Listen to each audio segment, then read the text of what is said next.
On va commencer, on va parler aujourd'hui donc de la gestion des complications en chirurgie endoscopique endonasale. Donc, je suis le professeur Rumeau de Nancy. Donc, j'ai préparé un petit topo qui ne pourra pas être exhaustif parce que des complications possibles en chirurgie endonasale, il y en a beaucoup.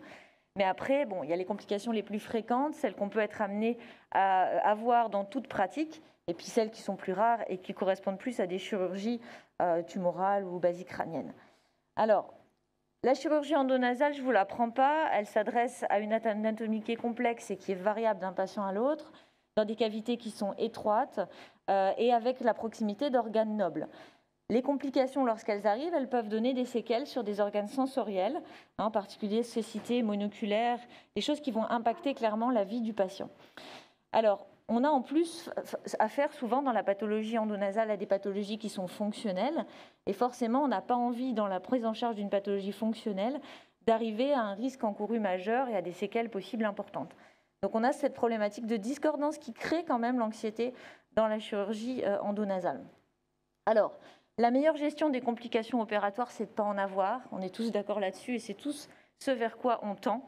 Mais ce n'est pas toujours possible. Alors, le premier prérequis pour essayer déjà de les éviter, c'est d'anticiper les difficultés chirurgicales. C'est d'avoir bien regardé le scanner, c'est d'avoir bien fait le tour de la question du patient. Et ce premier prérequis d'anticiper les difficultés chirurgicales, il inclut aussi d'avoir posé la juste indication. De toute façon, quand vous aurez un problème, si un jour ça vous arrive, sur un patient, la première chose qu'on ira regarder, c'est fallait-il opérer ce patient? Est-ce que la chirurgie indiquée était la bonne? Et donc là, je me répète par rapport à ce que je viens de dire dans l'autre salle, mais attention au compte-rendu des radiologues qui vont très facilement vous conclure une sinusite.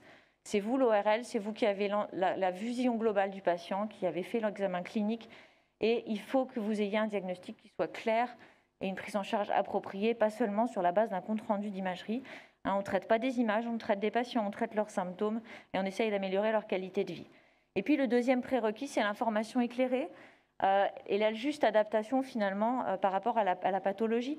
Donc toujours cette communication qui est indispensable avec le patient avant la chirurgie, en périopératoire et après la chirurgie, et ne pas rompre ce lien de communication en cas de complications. En tant que chirurgien, on a du mal à faire face des fois à nos complications, c'est toujours vécu comme un échec. Mais c'est très important pour le patient de garder ce lien de communication et d'expliquer, d'être pédagogue par rapport à cette situation. Alors, un petit focus sur justement les variantes anatomiques à risque que vous devez regarder.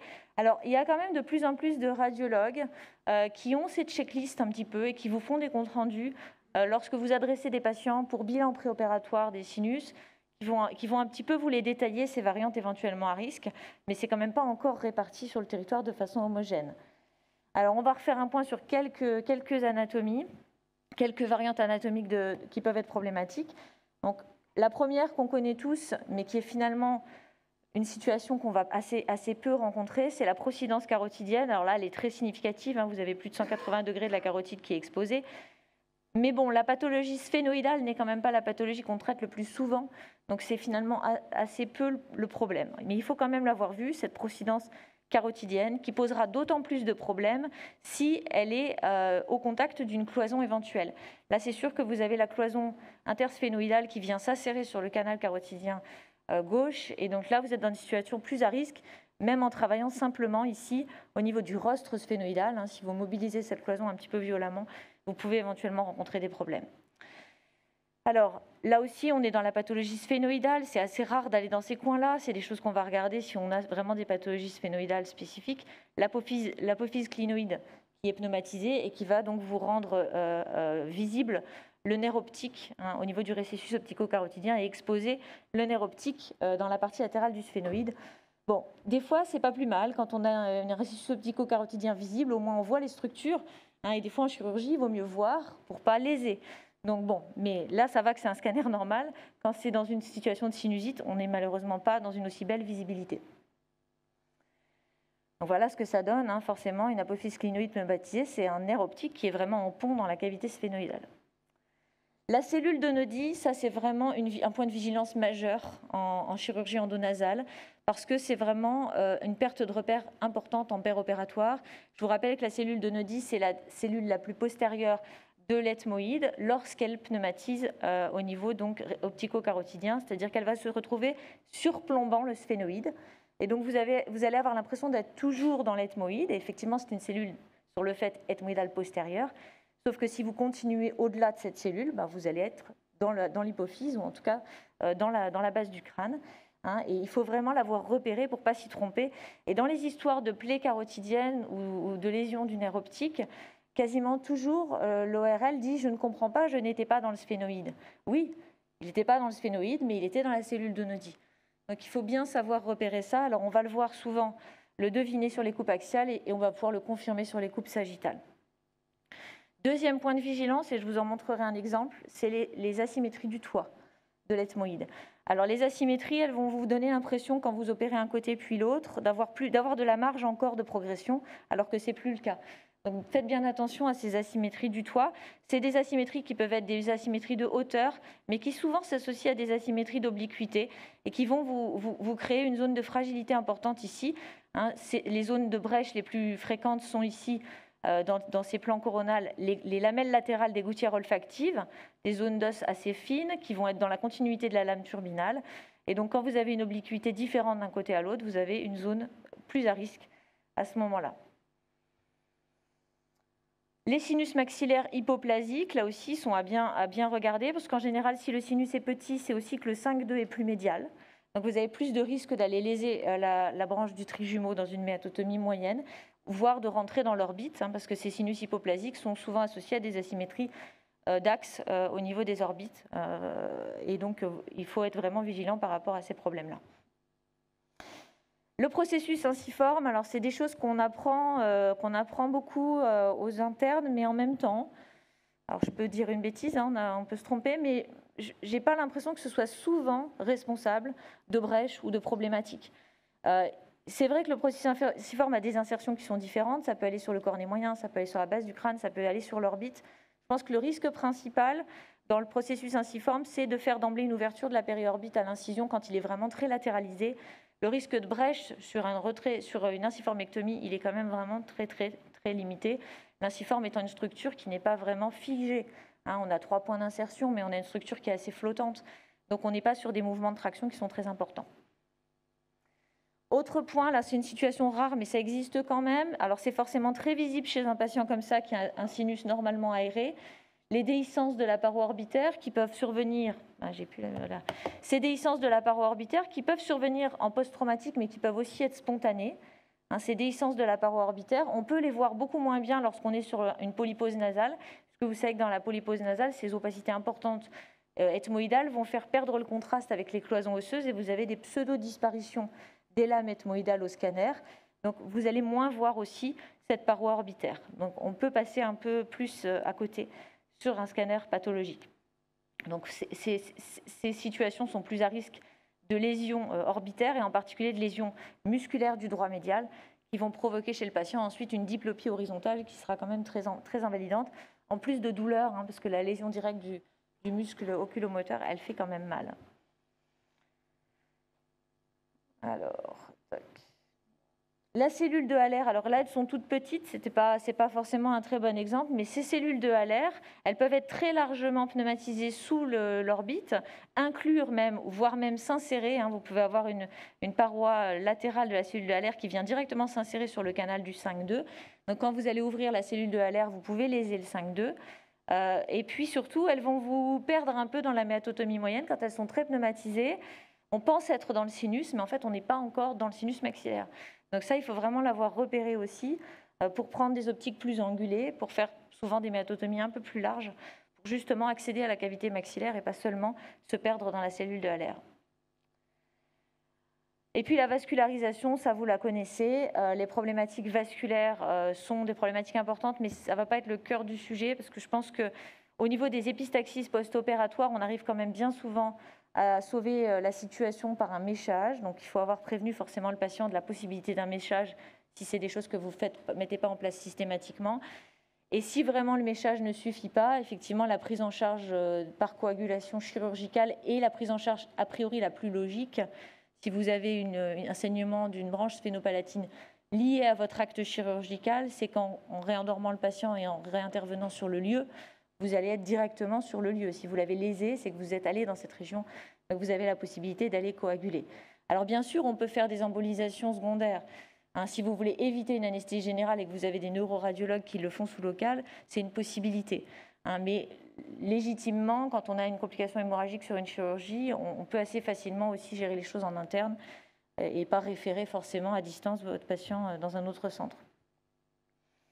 Alors, juste un petit focus sur les systèmes de navigation.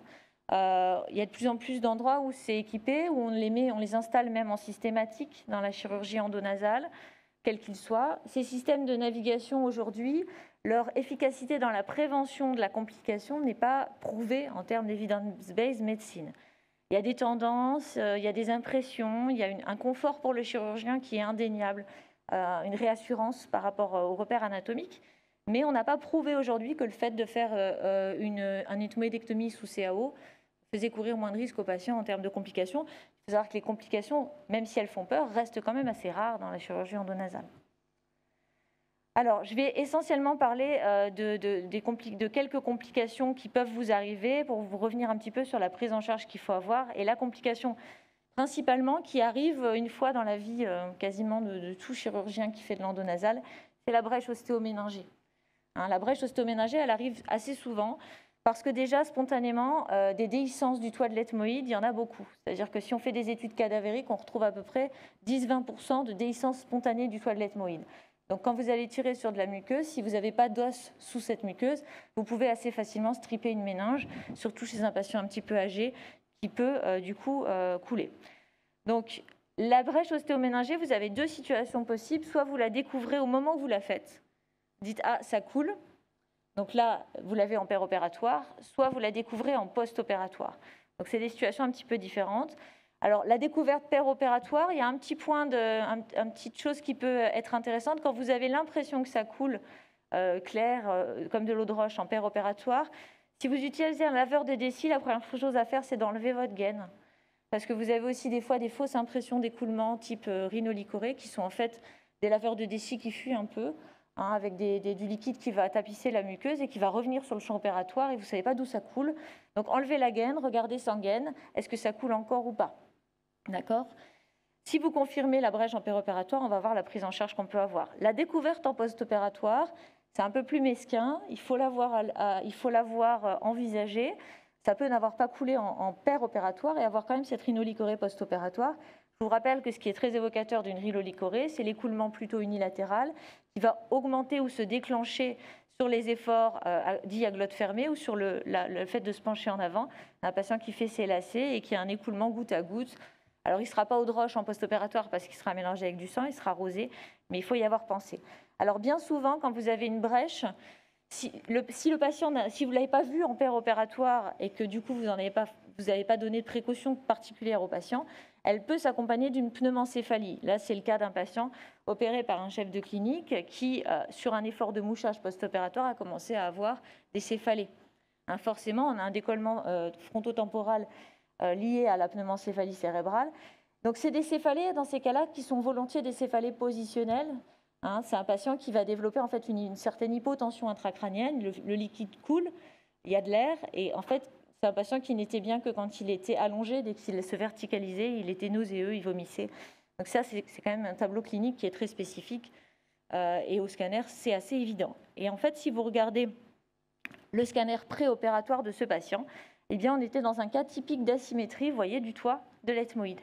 Et donc, ce qui s'est passé, c'est que la brèche, elle a concerné ici la lamelle latérale de la gouttière olfactive sur l'exérèse peut-être d'une cloison ici au contact du cornet moyen. Voilà, donc quelque chose qu'on aurait pu prévoir. Ce n'est pas parce qu'on l'anticipe que ça n'arrive pas, mais effectivement, il y avait cette asymétrie de toit qui existait. Donc la pneumoncéphalie par décollement, c'est une possibilité. Ça va s'exprimer sous forme de céphalée essentiellement. Et si ça n'est pas vu ou si ça n'est pas diagnostiqué, ça peut ensuite se compliquer d'infection, d'abcès cérébral, etc. Deuxième type de pneumoncéphalie qu'on peut voir, alors là c'est un contexte post-traumatique, c'est un peu différent, c'est ce qu'on appelle les pneumatocèles. Et là, cette fois, l'air dissèque à l'intérieur du parenchyme cérébral et non pas sous la méninge. Et ces tableaux-là sont plus parlants, c'est-à-dire qu'en général, ils vont s'associer de convulsions, voire d'aphasie motrice. Donc, il y a un tableau beaucoup plus bruyant, mais ce n'est pas la présentation la plus classique. Donc, comme je vous le disais tout à l'heure, les sites les plus à risque de brèche en chirurgie endonasale, c'est cette lamelle latérale de la gouttière olfactive ici et c'est au niveau du sinus frontal, la zone d'inflexion entre la paroi postérieure du sinus et le toit de l'ethmoïde. Pour le reste de la base du crâne, on a la chance d'avoir un toit qui est vraiment en continuité entre l'ethmoïde et le sphénoïde. C'est assez rare d'avoir des problématiques de brèche plus postérieures. Mais cette zone d'inflexion frontale, clairement, c'est une zone aussi à risque. Alors, comment on confirme la brèche? Je vous ai donné les signes cliniques les plus pertinents à rechercher. Il faut en avoir informé vos infirmières pour qu'elles sachent aussi chercher ces signes. Et puis le patient en post-opératoire, si vous avez un doute sur la possibilité d'une brèche. Le test à la bandelette urinaire est un test de débrouillage, mais qui est très peu spécifique. Donc si la clinique est très parlante, vous avez pour ainsi dire votre diagnostic. Bon, vous pouvez faire une bandelette, mais si vous avez une clinique plus bâtarde, des écoulements qui ne sont pas évidents, en contexte post-opératoire, c'est toujours difficile. À ce moment-là, il y a des tests biochimiques qui existent, qui vont être extrêmement sensibles et spécifiques du LCR et qui vont pouvoir vous permettre de poser le diagnostic. Donc quand vous avez un patient qui, en post-opératoire, a des écoulements moins évidents, peut-être pas unilatéraux, pas forcément toujours déclenchés par les pressions, eh bien, vous pouvez récolter un petit peu de ces écoulements et envoyer au labo avec un délai d'acheminement particulier. Et vous aurez votre réponse. Si le test bêta-trace est positif, c'est du LCR. Alors ensuite, on va toujours forcément refaire un scanner post-opératoire. Ça, c'est important pour essayer quand même d'identifier un peu mieux le site de la brèche. Souvent, quand vous suivez la pneumoencéphalie, vous arrivez un petit peu à identifier l'endroit. Ça ne vous dédouane pas d'une exploration plus exhaustive en péropératoire, une fois qu'on rendort le patient, mais ça peut vous guider quand même. Donc le scanner, en général, suffit dans ce contexte post-opératoire de iatrogénie. Si vraiment on est dans une situation très très particulière, on peut compléter par des IRM fortement pondérés en T2 qui permettent de voir un petit peu mieux les zones liquidiennes. Mais en post-opératoire, c'est vraiment extrêmement rarement nécessaire. Les mesures d'accompagnement, déjà, est-ce qu'il faut mettre en place une antibioprophylaxie? Alors le sujet était assez clair jusqu'à il y a peu de temps où en fait on disait non, pas d'antibioprophylaxie au moment en tout cas d'une brèche. Mais bon, là, c'est un contexte post-opératoire, donc vous allez refaire une antibioprophylaxie, par contre, pour la fermer, cette brèche.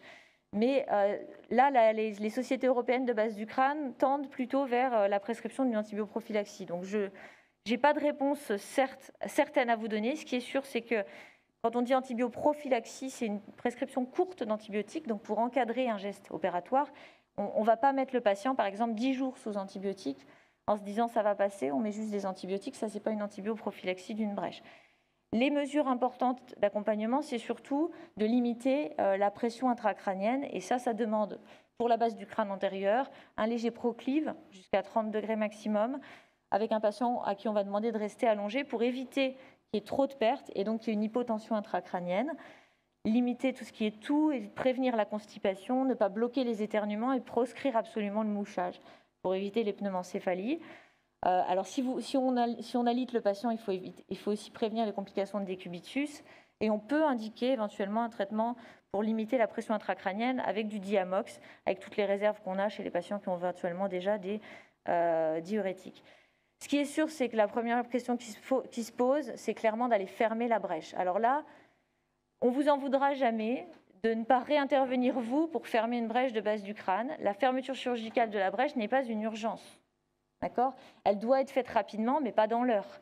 Si vous voyez en péropératoire une brèche, que vous tentez de la fermer et que vous constatez en post-opératoire que c'est un échec, on ne vous demande pas spécifiquement à vous de réintervenir. Peut-être même, il vaut mieux pas réintervenir, parce que si vous l'avez constaté, que vous avez essayé de la fermer et que ça n'a pas fonctionné, il vaut peut-être mieux passer la main. Donc, il faut simplement mettre en place ces mesures d'accompagnement, laisser le patient allongé, le transférer vers une équipe qui pourra le reprendre en charge. Mais vous n'avez pas forcément, vous, à réintervenir dans ce contexte-là. Il faut le faire rapidement, mais ce n'est pas à la minute. Il faudra mettre en place aussi une prophylaxie antipneumococcique chez ces patients. Même brèche fermée, ils rentrent dans un groupe à risque de méningite à plus long cours. Donc, le schéma vaccinal actuellement recommandé, c'est de faire une injection Prevnar 13 d'emblée, et puis 8 semaines après, de faire un schéma d'injection Pneumovax. Donc anciennement Pneumo 23, mais Pneumovax. Alors ça dépend si le patient est déjà vacciné antipneumococcique. Les jeunes patients actuellement ont souvent déjà eu des vaccinations Prevnar 13 et donc on passe directement au Pneumovax. Mais ça, c'est la recommandation HAS actuelle. Alors la fermeture chirurgicale, comme je vous disais, elle peut être différée si besoin, si vous n'avez pas le plateau technique, si vous n'avez pas du tout l'expérience, si vous avez déjà essayé et que ça a été un échec, n'hésitez pas à passer la main. Une fermeture de brèche de petite taille, c'est un taux de succès qui est comme celle d'une myringoplastie, hein, c'est un très bon taux de succès. Donc voilà, ce n'est pas une chirurgie qui est très compliquée, mais ça peut faire peur. La voie endonasale est clairement le gold standard. Là, j'ai oublié d'enlever une phrase, je suis désolée, rien à voir. La voie transmastoïdienne n'a absolument pas de place, bien sûr. Donc le principe est toujours le même. Trouver le lieu de la brèche, enlever la muqueuse autour pour avoir vraiment une zone d'os propre. Si besoin, décoller un peu la dure-mère, mais ce n'est pas forcément nécessaire. Et la technique la plus simple, c'est les techniques dites de bouchon graisseux. Hein, l'idée est d'aller avoir un matériau, en général un petit fragment de graisse prélevé en abdominal, qu'on va mettre à cheval sur la base du crâne. Vous voyez, là, il n'y a pas de décollement de dure-mère. Hein, la dure-mère est ici et le bouchon va venir en sablier à cheval sur la base du crâne. Et ensuite, il est étalé par la pression intracrânienne et il va faire cette étanchéité. On y ajoute de la colle biologique et en général, ça suffit. On peut couvrir en extracrânien avec un petit fragment de muqueuse, avec du surgicel, un pansement résorbable. Et surtout, on met les mesures d'accompagnement dont on a parlé. Quand on est sur des brèches un petit peu plus larges, on fait souvent du multicouche, avec une couche en intra, une couche en extracrânien. Et puis, il y a une petite astuce qui peut aider aussi sur une petite brèche de petite taille. Imaginons si vous n'êtes pas du tout expérimenté, vous ne voulez pas mettre d'instrument dans le crâne parce que ça vous fait peur à juste titre, mais vous constatez que ça coule, vous pouvez tenter en première intention d'utiliser du Tacozil. D'accord ? Un petit fragment de Tacozil, c'est très utilisé actuellement par les neurochirurgiens et ça marche bien en fermeture durale lorsqu'on est vraiment sur une petite taille. Hein, vous injectez un petit peu de colle biologique dans le défect. Alors vous purgez la seringue avant d'injecter, sinon c'est vous qui envoyez l'air dans la cavité intracrânienne, mais vous purgez votre seringue, vous mettez un petit peu de colle, et par-dessus ça, un fragment de Tacozil. C'est un peu tricky à amener parce que la muqueuse saignant autour, le Tacozil a tendance à se ratatiner, mais quand on finit par y arriver, ça fait souvent l'étanchéité, ça peut suffire sur ces petites brèches chez des patients qui n'ont pas d'hypertension intracrânienne. Alors après, il y a tout un tas de lambeaux muqueux qui sont décrits sincèrement sur ces brèches-là. Ça ne sert pas, ça sert dans des brèches beaucoup plus larges sur des contextes opératoires. Ces lambeaux nasoseptales qu'on peut monter à différents endroits de la cavité nasale, voire du cavum, voire des lambeaux aussi antérolatéraux qui sont prélevés aux dépens des cornées. Vous pouvez aussi simplement rabattre un cornet, c'est des techniques qui sont décrites et ça peut aider, ça peut suffire.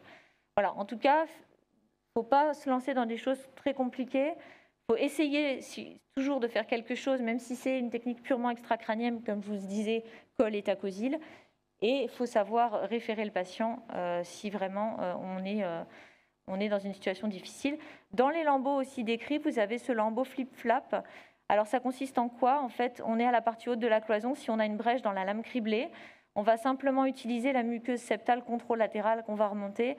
Ça demande de faire une perforation de la cloison dans la partie haute. Mais comme vous le savez, on le fait dans les DRAF 3, ces ouvertures de cloison, elles sont purement asymptomatiques. Donc on peut le faire. Voilà. Après, c'est rarement le site des brèches, la lame criblée.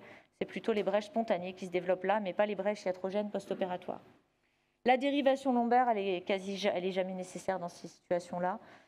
Donc voilà, vous savez que ça existe, mais même quand vous référez éventuellement en CHU, c'est des choses qu'on n'a pas besoin de faire. Alors, est-ce que ça va marcher ? Alors là, c'est juste pour vous montrer ce petit film. Ça, c'est une brèche spontanée. Vous voyez, une petite arachnoïdocèle dans la fente olfactive.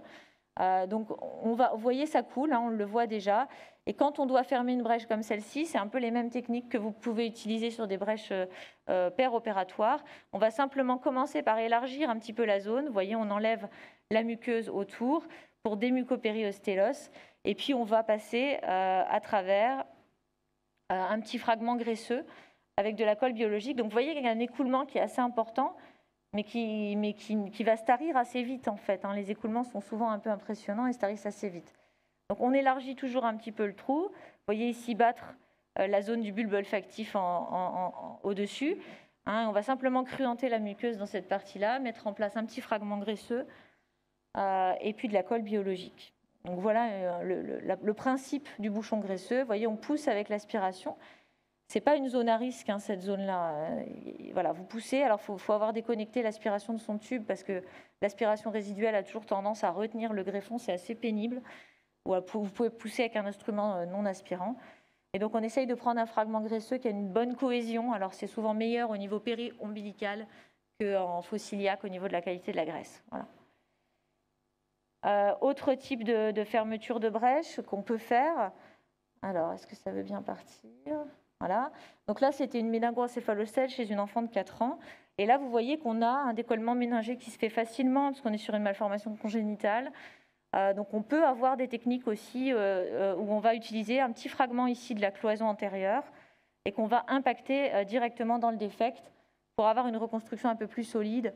Voilà, donc du cartilage, de la muqueuse. Alors la muqueuse, évitez quand même de la mettre en intracrânien, mais le cartilage taillé à la bonne taille peut être positionné en intracrânien. Et puis surtout la graisse, c'est vraiment le tissu de référence pour ces fermetures de brèches de petite taille. Donc, je ne vais pas vous montrer tout le film, mais juste... Voilà, vous voyez, si on a un petit fragment de cartilage et qu'on le pousse tout doucement, le cartilage étant souple, on arrive vraiment à l'adapter à la bonne taille et à l'impacter directement, tout doucement, dans le défect. Voilà.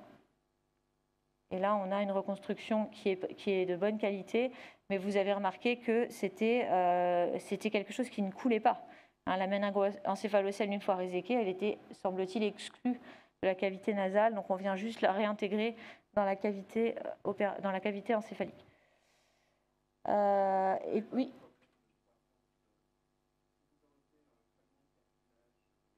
Non, ça pose pas de problème. C'est un tout petit fragment. En plus, c'est un fragment qui n'est pas à la jonction chondro-vomérienne, donc pas dans les zones de conflit de croissance éventuel. Donc non, ça pose vraiment pas de problème.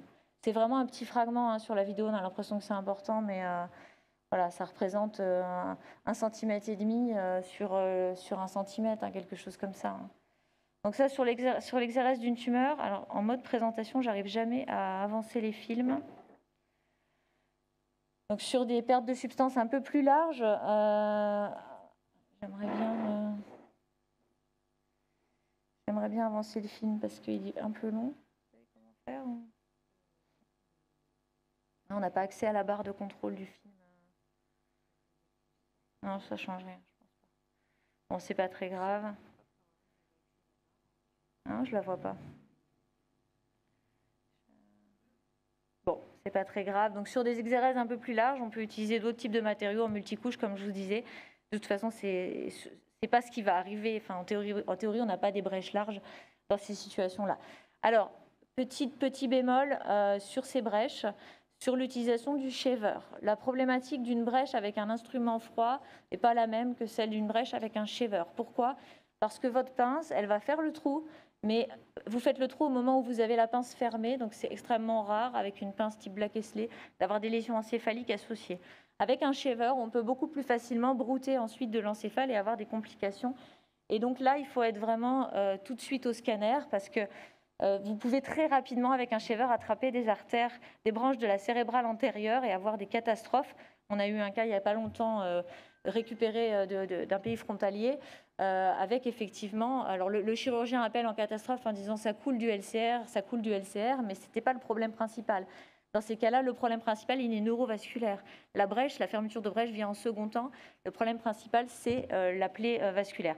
Donc vraiment avec le shaver, le faux trajet avec le shaver, c'est quelque chose qui peut vite faire des complications extrêmement sévères. Donc il faut être encore plus vigilant avec l'utilisation du shaver à proximité de la base du crâne. Alors, petit focus ensuite sur les atteintes orbitaires.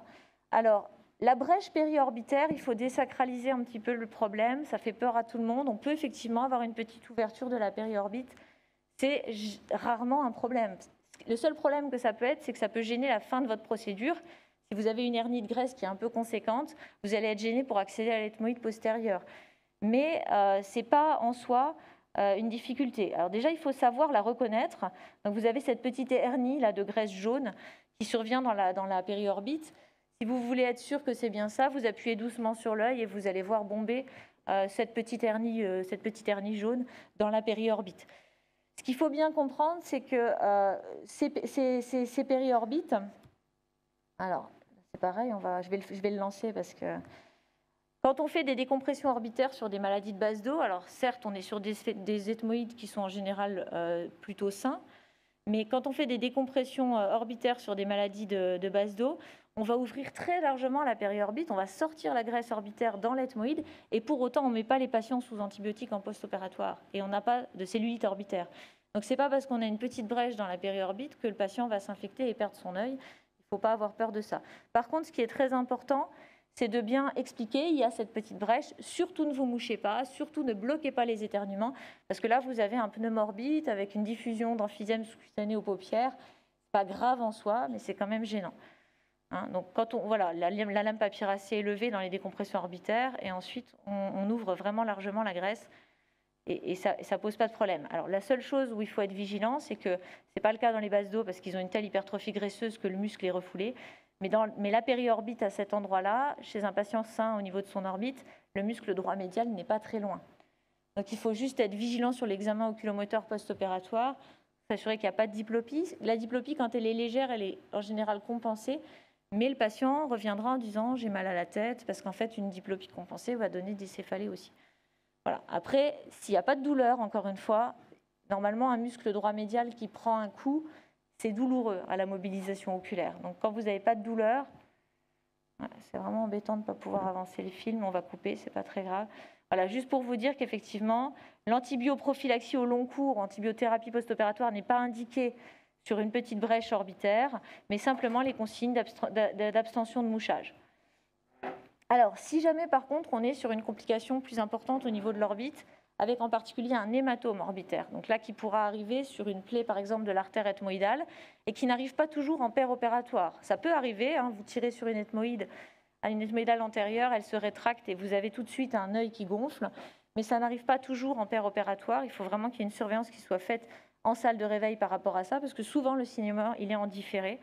Voilà le type de tableau clinique que vous allez avoir. Vous allez avoir une exophtalmie éventuellement brutale avec une déviation de l'œil et un œdème de la paupière et l'installation assez rapide d'un chémosis.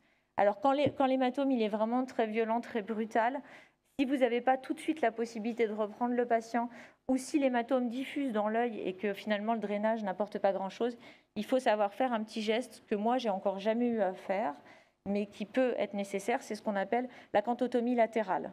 La cantotomie latérale, ça correspond simplement à venir avec des ciseaux ici, couper vraiment à la jonction des deux paupières, vraiment couper le ligament cantal externe. Et ça va permettre de lâcher la pression, c'est-à-dire que le contenu orbitaire va être capable un peu de sortir de la cavité osseuse orbitaire. Et donc, ça va lâcher la pression dans l'œil et ça peut sauver quand même la vision du patient.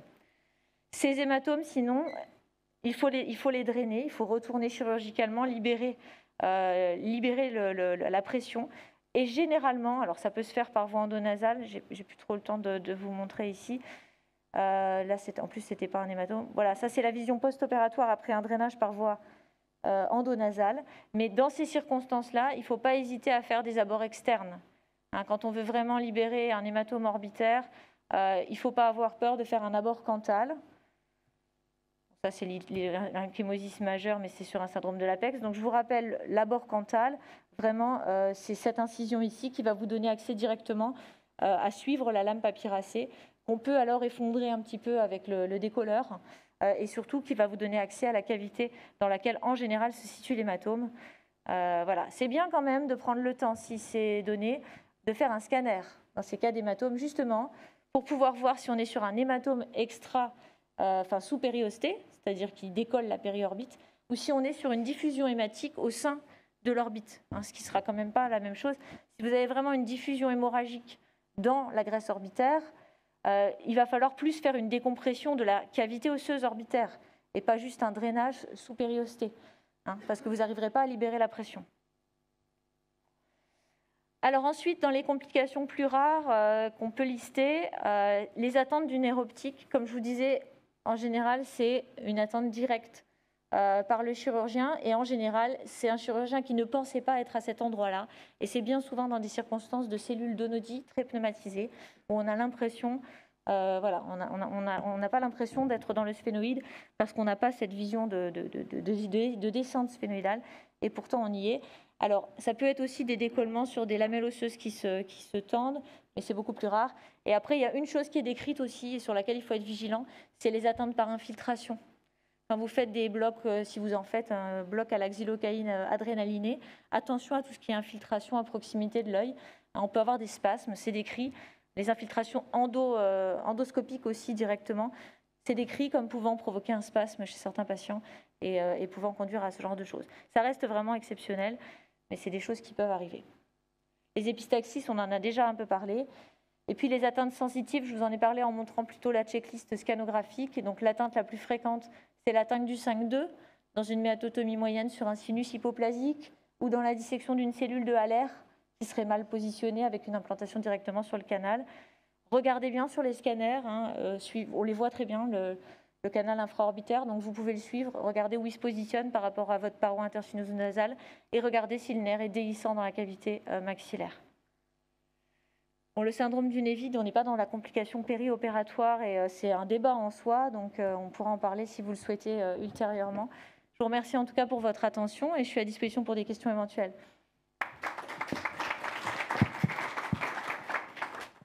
Et merci beaucoup. Voilà, très pratique, très intéressant. Alors, les chirurgiens endonasaux, des questions? C'est arrivé à quasiment tout le monde, quasiment, hein, je sais pas, sauf les plus jeunes peut-être. Oui, je pense qu'il faut, ça c'est important à dire parce que je pense que quand ça arrive, ça refroidit sérieusement, mais il faut quand même le dire, c'est une complication qui arrivera à tout le monde une fois, quoi. Oui. Peut-être avec les nouvelles immunothérapie, on fera moins oui, de oui, c'est ça. La meilleure façon de ne pas avoir de complications, c'est de ne pas opérer. Hein. Oui. Donc pas de question. Oui, petite question.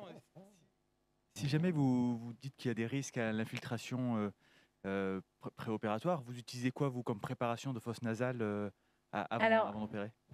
Nous, on pratique un bloc facial quand même au niveau 5-1-5-2 à la xylocaïne adrénalinée.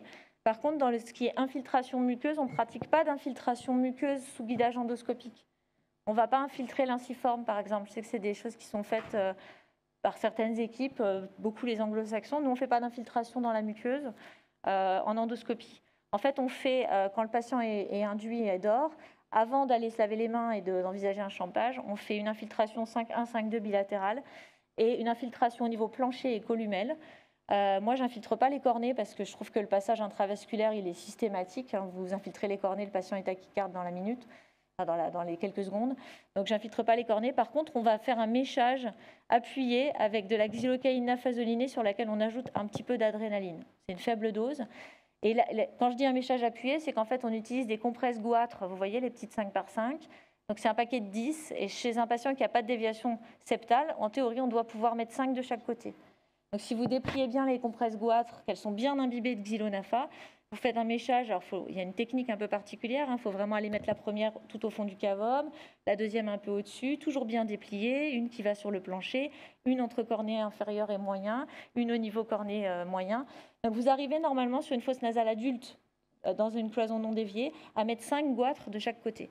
Et là, si vous faites un méchage comme ça, en fait, vous avez une préparation muqueuse qui est parfaite et ça saigne peu. Avec le Proclive en plus, ça marche bien. Et vous utilisez quelle quantité de xylonafa? Parce que pour ça fait à peu près 2 flacons, mais 2 flacons pour imbiber bien les compresses. Après, ce n'est pas 2 flacons qui sont dans le patient. Et quand vous dites un peu d'adrénaline, c'est un peu... C'est 0,25 mg dans la totalité de la xylonafa. Ok, merci. Mais les infiltrations, systématiquement? Quasiment systématiquement. Pour une chirurgie type ethmoïdectomie, oui. Pour la chirurgie, pour la douleur post-opératoire? En fait, c'est plus que post-opératoire, c'est plus une prévention des phénomènes algiques péropératoires. Ça va permettre de limiter un peu l'usage des anesthésiques, de mieux gérer les problématiques de tension. Après, je vous dis ça, mais on n'a jamais fait d'études par rapport à ça. Donc, c'est plus une pratique du service que vraiment quelque chose qui est evidence-based medicine. Hein, c'est pas prouvé. Mais c'est vrai que nous, on fait toujours ça. Et on est quand même peu gêné par les saignements et assez régulièrement quand on montre des vidéos chirurgicales, les gens nous disent que ça ne saigne pas. Donc on se dit que peut-être on n'a pas les mêmes problématiques péropératoires. Une étude avec. Il faudrait faire, ouais. Il faudrait faire une étude, mais et sans les 5 parce que les 5 compresses quand même déjà, nous, on n'en met pas 5 et je trouve que c'est bien déjà. Ouais. Donc, je pense que 5, ça doit être. Ah ouais, mais 5, ça marche vraiment super bien. Alors, je réagis aux 5 compresses parce que la xylocaïne à 5% d'aphasolinée, la xylocaïne, c'est la même que le xylocard, c'est-à-dire que c'est extrêmement dromotrope négatif et chronotrope négatif au niveau cardiaque, et que, en fait, moi, je travaille à Vannes. À Rennes, ils ont eu un problème de bradycardie chez une jeune femme. Et ils ont mis en place un protocole où ils ne dépassent jamais 5 cc. 5 cc de xylocaïne afasolinée? Oui, de xylocaïne à 5% d'afasolinée. La plupart du temps, maintenant, dans les consultations préopératoires, il n'y a pas de CG. Bah, ouais, ça dépend de l'âge en général. Chez une jeune femme, il n'y en a pas trop. Ouais. Mais je pense qu'il faut... Si on a le trouble de conduction, on peut se retrouver dans des situations dramatiques. Alors, si ça arrive, le protocole, c'est injection d'intralipide par voie intraveineuse qui va chélater la xylocaïne d'une part, et d'autre part, c'est massage cardiaque externe pendant 30 minutes. Oui, alors je pense qu'il faut quand même faire attention de ne pas créer de pas prendre des conséquences sur un cas isolé. Je pense que peut-être cette patiente-là, même avec une dose infime de xylocaïne, elle aurait fait des problèmes cardiaques. Si vous avez un patient qui a un trouble de conduction non diagnostiqué, vous pourrez faire ce que vous voulez comme protocole, elle pourra faire des problèmes. Ce qui est sûr, c'est que nous, on utilise, je vous dis, 2 bons flacons de xylonafazolinée. J'ai jamais eu ce genre de problème sur aucun patient. Mais un patient fragile sur le plan cardiaque, il y a des choses... Nous, on demande toujours aux anesthésistes ce qu'on peut faire ou pas. L'infiltration, comme vous me disiez, le bloc facial, si on a un patient qui a des problématiques cardiaques, on ne le fait pas. On n'infiltre pas les muqueuses avec la xyloadrée si on a un patient qui a des problématiques cardiaques et on fait que le méchage à ce moment-là. Et surtout, on relève la dose d'anesthésique injectée, on le notifie sur le dossier. Mais voilà, 5 cc de xylolympha, ça me paraît particulièrement peu pour faire une préparation préopératoire de fosse nasale chez un patient qui va beaucoup saigner. Alors, merci beaucoup pour ce témoignage, parce que j'imagine que vous en faites des centaines, et du coup, ça relativise un peu le problème. Considérablement sur quelque chose qui nous effraie beaucoup. Merci, c'était parfait. Merci à vous, bonne fin de journée.